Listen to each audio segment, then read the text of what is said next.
जीवन को महान बनाने वाली प्रेरणादायक कहानियां, निस्वार्थ भाव से जगत कल्याण की सेवा में समर्पित महान व्यक्तियों के अनुभव। प्रजापिता पिताश्री ब्रह्मा एवं मातेश्वरी जगदम्बा सरस्वती के संग के रंग, ईश्वरीय यज्ञ इतिहास की झलकियां तथा परमात्म शक्ति अनुभूति से अपना जीवन श्रेष्ठ बनाने के लिए देखिए कार्यक्रम प्रेरणा। दीपक देता है रोशनी फैलाने की प्रेरणा, फलदायी वृक्ष देता है देने की प्रेरणा, मधुबन देता है महकते रहने की प्रेरणा, महान व्यक्ति देते हैं जीवन जीने की प्रेरणा। आओ प्रेरणा से दें हम सभी को प्रेरणा।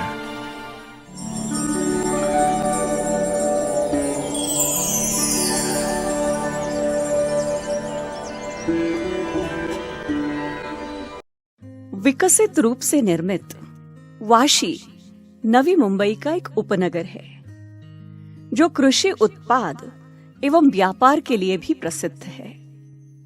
वाशी शहर के ब्रह्मा कुमारी ईश्वरीय विश्वविद्यालय की मुख्य संचालिका राजयोगिनी शीला दीदी जी है। आपका जन्म 1958 में महाराष्ट्र के नासिक शहर में हुआ। बचपन से ही भक्तिभाव से आप संपन्न रही। सहनशीलता, हर्षित मुक्ता, सादगी, मधुरता और पवित्रता आदि गुणों से आप संपन्न हैं। ईश्वर की खोज में आपको 1971 में परमात्म ज्ञान की प्राप्ति हुई। ईश्वरीय अवतरण का रहस्य समझकर आपने इस ज्ञान मार्ग को अपनाया। 1973 में संस्था के मुख्यालय माउंट आबू में पहली बार आपको बाप दादा से मिलने का सौभाग्य प्राप्त हुआ। बाबा से सर्व शक्तियां प्राप्त कर आपने अपना जीवन ईश्वरीय सेवा में समर्पित किया। 1973 से नासिक, कोपरगांव, शिरडी, औरंगाबाद आदि स्थानों में सेवाएं देते हुए 1984 से नवी मुंबई में आप अपनी सेवाएं दे रही है।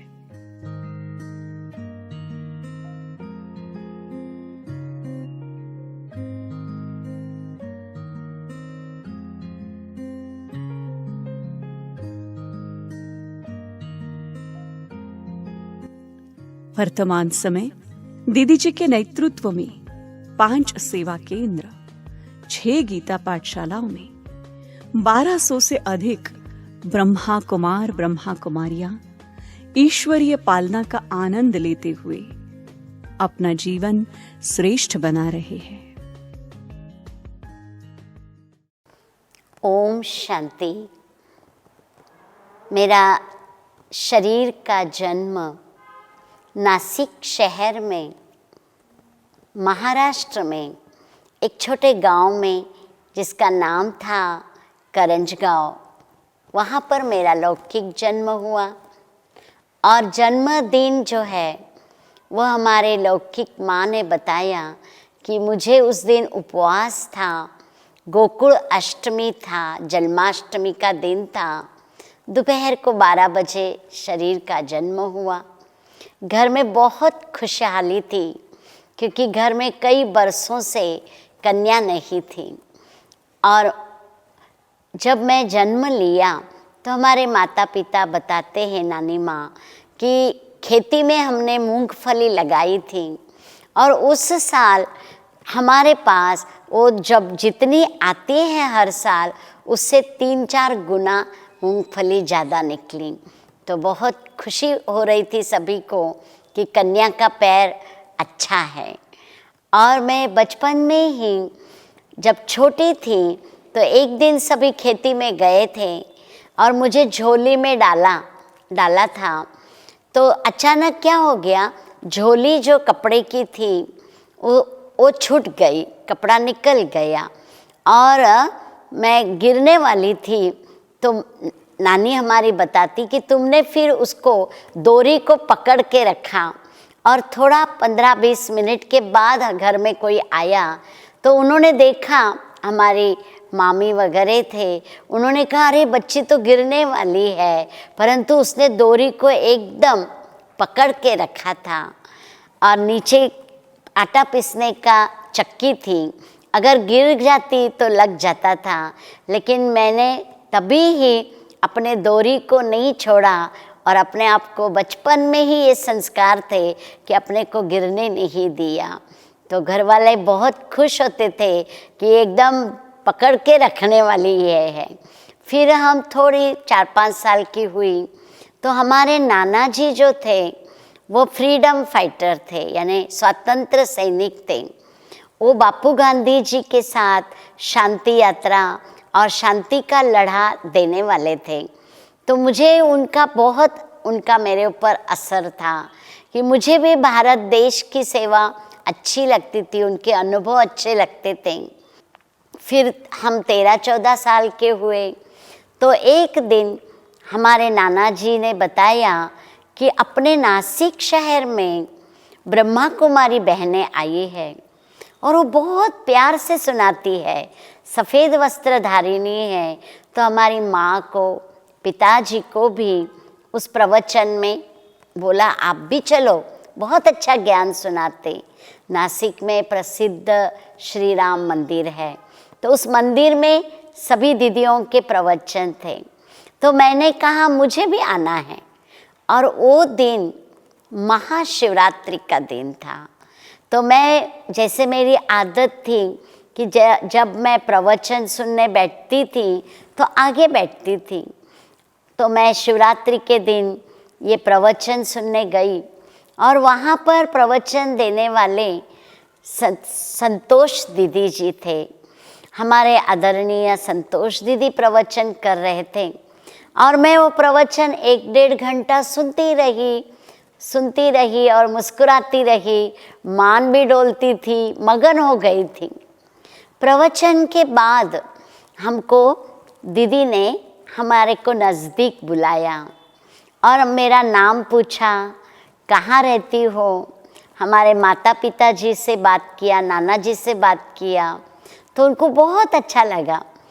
फिर कहा कि चलो हमारे साथ में ही, रास्ता वही था हमारा घर का भी और उनका सेंटर का, तो हम साथ साथ चलते गए। तो ये बात का मेरे मन में बहुत असर आया, मुझे बहुत खुशी हुई कि ये पंडित जी बहुत अच्छे हैं, ये संत बहुत अच्छे हैं। आज तक मैंने कितने संतों का प्रवचन सुना, लेकिन किसी ने मेरे से बात नहीं किया, लेकिन ये संत ने हमको बात किया, फिर अपने साथ चलते भी गए और फिर कहा कि कल से आप लोग सेंटर पर आना। तो दूसरे दिन हमारे मम्मी पापा भाई और हमारे नाना जी, हम सभी ज्ञान सुनने गए। फिर 7 दिन का हमारा कोर्स हुआ। तो ये सब मेरे बाल मन में बहुत जच गया और मेरे मन को इतना अच्छा लगा कि मैं रोज़ सुनने जाने लगी और मेरे को एक लगन लगने लगी कि ईश्वरीय ज्ञान कितना अच्छा है, कितना सुकून देता है और मेरे मन को आनंद देता है। तो मैं रोज़ ईश्वरीय ज्ञान सुनने दोनों टाइम जाने लगी। फिर मैं सेंटर पर भी रहने लगी और मुझे मधुबन जाने को मिला। स्वयं संतोष दीदी हमको अपने साथ लेके गए माउंट आबू में।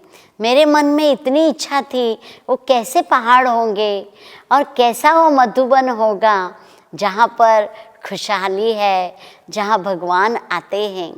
जब मैं मधुबन में सुबह सुबह पहुँची तो हमको एक बैलगाड़ी आई थी लेने के लिए, उसमें हमने सामान डाला और हम पैदल पांडव भवन में पहुँचे। और पांडव भवन में जाने के बाद सब जगह सफ़ेद सफ़ेद वस्त्रधारी, सफ़ेद कलर था। तो हम बाबा के साथ मिलने का हमारा दूसरा दिन था, अव्यक्त बाप दादा का मिलने का दिन दूसरे दिन था, क्योंकि मैं 71 में बाबा को 71-72 में ऐसा बाबा को मिलने गई। तब बाबा का जब पधरामणी हुई और दादी के तन में बाबा आए तो जैसे मेरे भी मन को एकदम शक्ति आई कि कुछ तो हो रहा है, कुछ पावर है, कुछ शक्ति है। और उसके बाद बाबा एक एक से मिले। तो मुझे बाबा के सामने मैं जब गई तो बाबा ने पूछा, बच्ची तुम नासिक से आई हो, नासिक की कन्या हो? और बाबा ने कहा कि नासिक की पहली कन्या है। और तब मुझे वरदान दिया, तुम लगन में मगन रहने वाली श्रेष्ठ आत्मा है। और फिर हर बारी जब मैं जाती थी बाबा से मिलने तो एक बारी बाबा ने कहा, तुम अथक सेवाधारी हो, तुम सदा अथक सेवा करने वाली हूँ। और फिर कहा, बच्ची तुम सदैव विघ्न विनाशक आत्मा हो। तो ये वरदानों से बाबा ने मुझे सजाया और वो प्रैक्टिकल मुझे अनुभव होता है। और जीवन में भी यही अनुभव रहा कि मैं विघ्न विनाशक आत्मा हूँ और मैं लगन में मगन रहने वाली आत्मा हूँ। जो मेरे मन की चाहना थी वो बाबा ने पूरी की। और मधुबन में जब हम गए तो वहाँ पर भी हमारे ब्रिजेंद्रा दादी जी जो हमको मिले और हमारे प्रकाश मणि दादी जी, मनोहर दादी जी। मनोहर दादी जी को बहुत अच्छा लगता था कि ये नासिक की कुमारी है, कि नासिक में श्रावण बाळ की कहानी वो सुनाते थे मुझे कि आप है ना श्रावण बाळ जैसी हो। श्रावण बाळ नासिक में मम्मी पापा को तीर्थ यात्रा करने लेके आया और वहाँ बहुत सात्विकता का अनुभव हुआ। तो ऐसे स्थान की आप आत्मा हो। तो जैसे मनोहर दादी ने भी मुझे बहुत आगे बढ़ाने का बहुत गुण दिखाया और बहुत शक्ति का मुझे उनसे अनुभव होता था। फिर मैं सेंटर पर रहने लगी और सेंटर के अलग अलग मुझे अनुभव आते गए। तो नासिक सेवा केंद्र पर मैं 10 साल रही और उसके बीच में जब मैं 1-2 साल सेंटर पर रही, तभी छोटी थी, तो एक दिन वहाँ पर जन्माष्टमी का प्रोग्राम था और जन्माष्टमी में मुझे वहाँ झांकी में शेष शैया पर लक्ष्मी नारायण जैसा झांकी था, तो मुझे श्री लक्ष्मी बनाया। और श्री कृष्ण की भी झांकी थी, अलग अलग झांकियाँ थीं। तो मैं जब श्री लक्ष्मी बनी तब उस झांकी में ब्रिजेंद्रा दादी भी देखने आए थे, उनका भी कार्यक्रम था। और दादी जी, ब्रिजेंद्रा दादी जब मेरे सामने आए और मुझे दृष्टि दिया, तब मुझे जैसे उनके चेहरे में, उनके नैनों में एक बाप दादा की झलक दिखाई दी।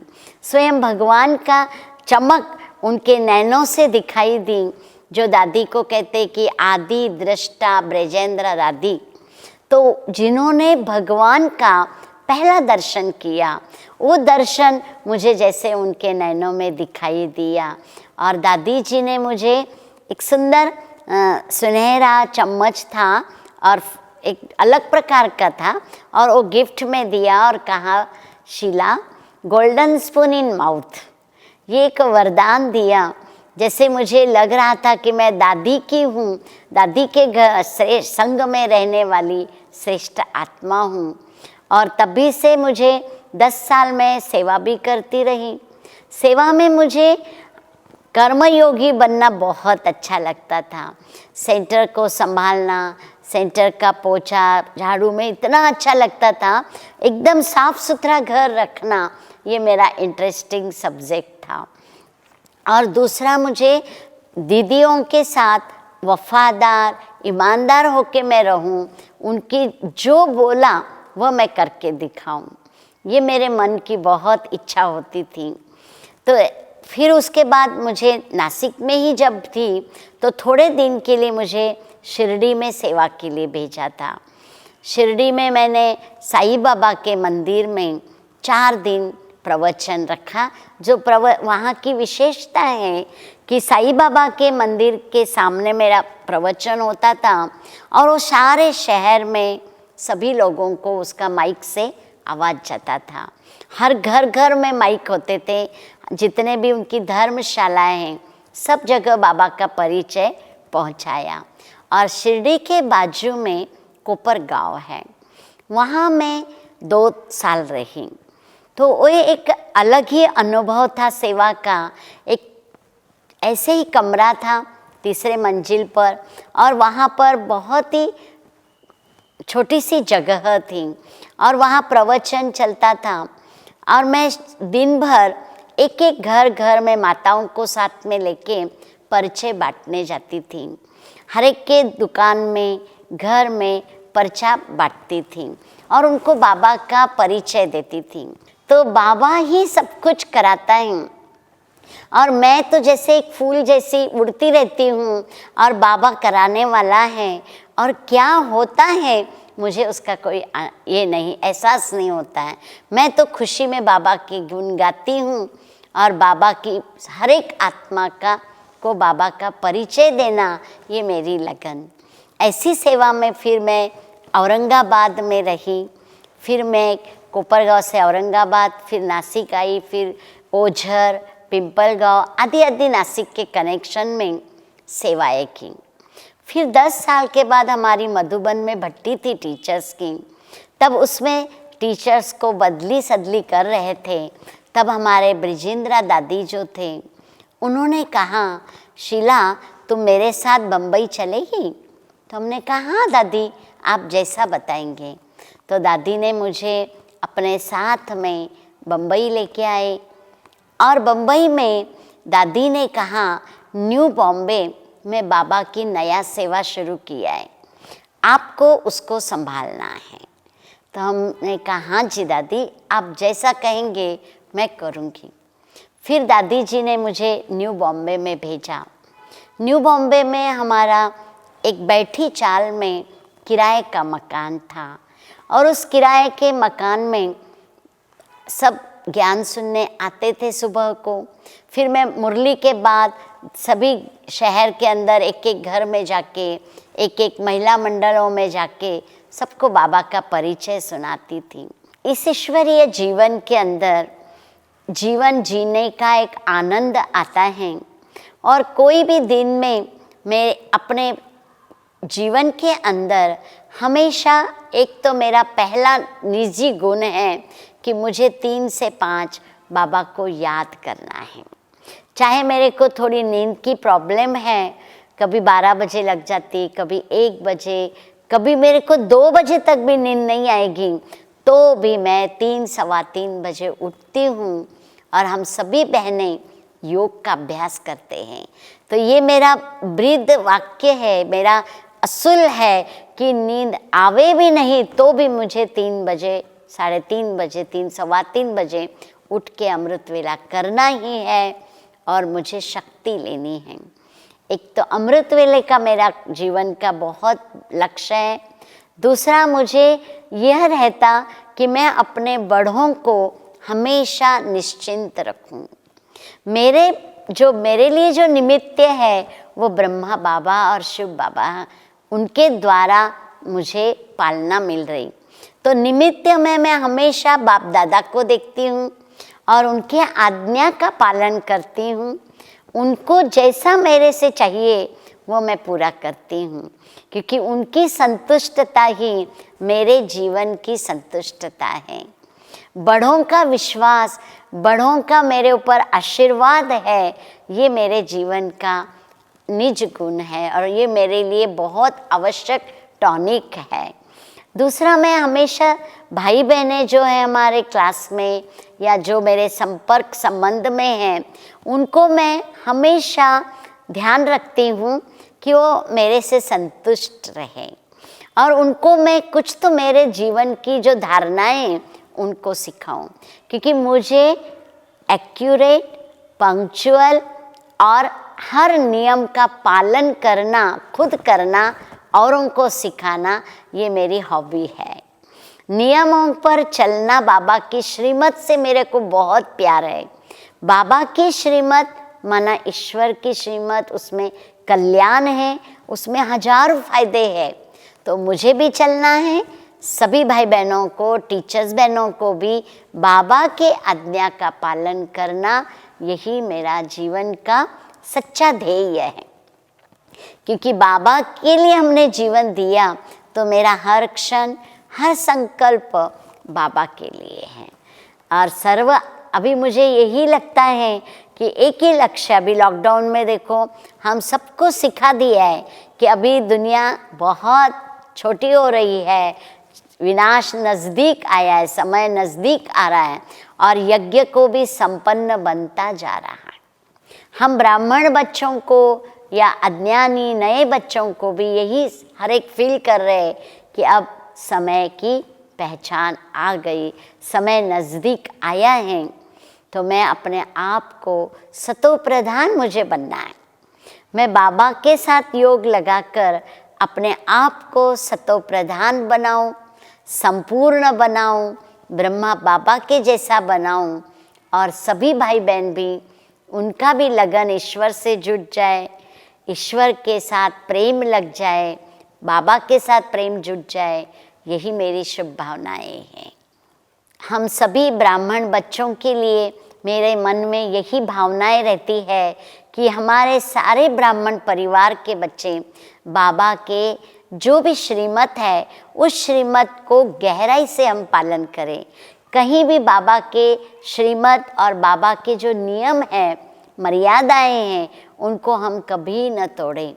बाबा और हमारा संगठन एक मत, एक सूत्र में बंधा हुआ रहे, यही मेरा को मन में रहता है। हर ब्राह्मणों का बाबा से प्यार जुट जाए, हर ब्राह्मण सच्चाई से बाबा के समान संपूर्ण और संपन्न बन जाए। यही सदैव ध्यान रखती और इच्छा रहती है कि हर ब्राह्मण बाबा के नज़दीक जाए। और मैं दूसरा एक लक्ष्य रखती हूँ, जब भी मैं योग में बैठती हूँ तो अपने आप को मैं परम धाम ले जाती हूँ। और परम धाम में जो हमारा 3 लोक का चित्र है, उसमें जो हमारा परम धाम है, तो उसमें फर्स्ट है शिव बाबा, फिर है 3 बिंदियाँ और फिर है 2 बिंदी। तो जो 3 बिंदियाँ हैं उसमें से बीच की बिंदी जो है वहाँ मैं थोड़ी अपनी जगह रख के मैं वहाँ बैठी हूँ। वो मेरी एक जगह रखी है मैंने, जैसे घर में हमारी एक जगह फिक्स होती है, कोई भी काम है तो हम वहाँ ज़्यादा बैठते हैं, तो वैसे परम धाम में मैंने मेरी एक जगह रखी है फिक्स। मैं जब भी योग करूँ या 1-1 घंटे में परम धाम जाती हूँ और बाबा को बोलती मैं आ गई बाबा आपके पास, और मैं वो जगह पर बैठ जाती हूँ। तो परम धाम में अपनी जगह फिक्स रखने से उसी समय मैं अनुभव करती कि मेरे ऊपर पवित्रता की किरणें आ रही, खुशी की किरणें आ रही और बाबा मेरे ऊपर वर्षा कर रहे, और ये वर्षा मेरे को ताकत देता है। तो मेरी जगह परम धाम में मैंने बना के रखी फिक्स जगह है, वहाँ मुझे रहना है और वहीं पर मेरा मन लगता है। यही मैं पुरुषार्थ करती हूँ। शिव की शक्ति, मीरा की भक्ति, शारदा का ज्ञान, करण का दान, राम की मर्यादा, कुबेर की संपदा, गणेश की सिद्धि, चाणक्य की बुद्धि, कृष्ण की मधुरता, गंगा की पवित्रता, इन सब का बेजोड़ संतुलन मैंने दीदी के जीवन में देखा है। She is really our biggest spiritual leader in the New Bombay area. मैं ब्रह्म कुमारीज़ की तरफ से मैं बोलूँगी कि हमारी शीला दीदी हमारे Vashi area, new Bombay area के सबसे सुंदर और सबसे प्रेम वाली और सबसे प्यार का सागर है ये हमारे लिए, और बहुत ही प्रेरणादायक है। और दीदी का जो ऑरा है मैं बता नहीं सकती है कि बहुत मुझे प्रेरणा मिलती है और बहुत शांति मिलती है मुझे। दीदी के साथ में कभी भी कोई प्रॉब्लम लेके आओ तो बहुत प्रेम से वो समझाती हैं, बहुत ही प्रेम से। दीदी की जो सबसे बड़ी विशेषता है वह है उनकी निर्माणता का गुण, जो कि हमें हमेशा महसूस होता है। आज पिछले इतने 10 सालों में हमने देखा है कि हमारा चाहे वो स्थूल के जो साधन हैं या जो सेंटर हैं, उनकी बहुत ज़्यादा प्रगति हुई है। और जो हमारी पालना करती हैं, जो भी वो खुद साधना करती हैं, वो हमें बहुत अच्छे से बताती हैं, जिससे कि हम उमंग उत्साह से आगे बढ़ सकें। दूसरी बात ये कि जो वरिष्ठ दीदी और दादियों की दीदी को पालना मिली है, वह उसी तरह से हमको पालना देती है, जिससे कि हमको महसूसता होती है कि हमको भी दादियों से पालना मिल रही है।